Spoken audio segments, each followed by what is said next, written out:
What's up, everyone? It's Silas, back again. Today I'm going to talk with y'all about self-esteem and virtue.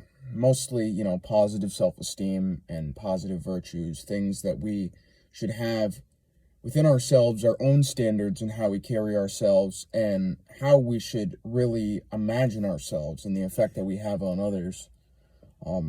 Because I think nowadays there's a lot of pushing of certain agendas from certain people.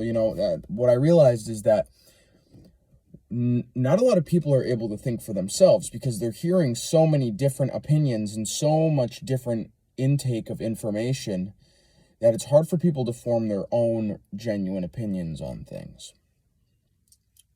Even for me myself, obviously, I'm only human. So I think that it's positive if we can take a step back and really think about what our opinions are and what our standards are for ourselves. What are our virtues? Where is our self-esteem based off of?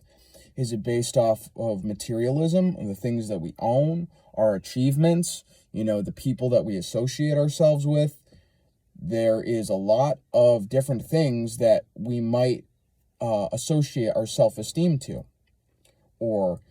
So really, I think that it's important that we kind of get back to the baseline of humanity and realize that positive human virtue is based off traditionalism, at least in my opinion. Being strong, being guiding, being a leader, being, not being afraid to do the right thing, even if it's hard, even if it is going to hurt someone else. If it protects you and saves your energy, that will only be more positive for you in your life. One thing that I also realized is that what may hurt someone else might not hurt you the same way. So it is also important that we are careful about what we say to others and how we express ourselves. Because if we aren't, then it can really put people into a state of maybe even shock. Maybe, people just aren't expecting a certain reaction out of someone, and it's also important that we try to have joy for others when they do well in their life, instead of trying to point out what they're doing wrong, point out what they're doing right and encourage that, instead of trying to point out what they need to fix. Because more often than not, people know what they need to fix. People are aware of their faults. Especially, at least me, I'm pretty self-aware. I feel very self-aware. And so I encourage everyone to at least just become more self-aware of their own behavior and where their self-esteem is really stemming from. Is it because having self-esteem stem from materialism and things that are easily objectifiable is kind of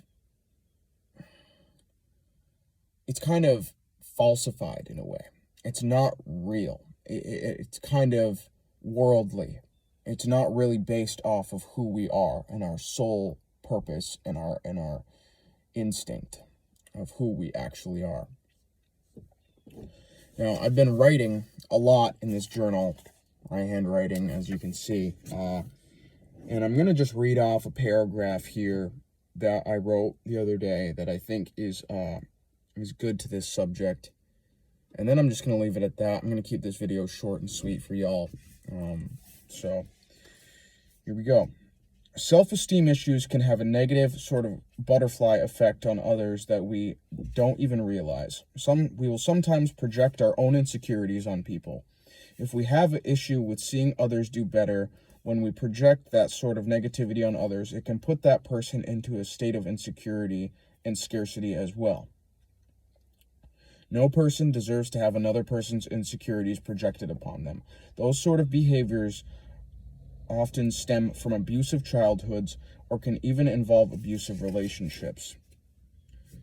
The path our societies are headed down is not one of positivity and virtue, though. It seems to be the exact opposite. When we start holding ourselves to a higher standard, then we will see less issues with mental health, abusive relationships, and depression. I believe it comes down to self-worth, self-esteem, and virtue. We as individuals need to realize what sorts of positivity we can bring and not let others try to devalue it. We owe it to ourselves to treat others with dignity and respect. We have to save ourselves and our own happiness before we can save anyone else's, lest we give ourselves away.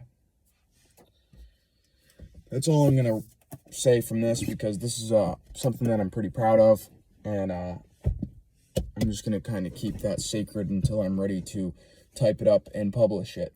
And I just want to let you all know that, love yourself first. Love your own value. Love your own self-esteem. Make sure that you are happy in your own skin. And if you aren't, do what it takes to fix it. Even if it's challenging, if you can work towards that and you can make progress every day and you can cut out things that you know are bad for you, it becomes really satisfying to see the change in yourself. Even if it is like something that might even be a little painful, there's always growth through suffering. And even if you're realizing that you're making mistakes, you're still growing from those mistakes. So that's all I really got to say about it. It's kind of a complicated subject. So, yeah, take it easy, y'all. Love ya. Peace out.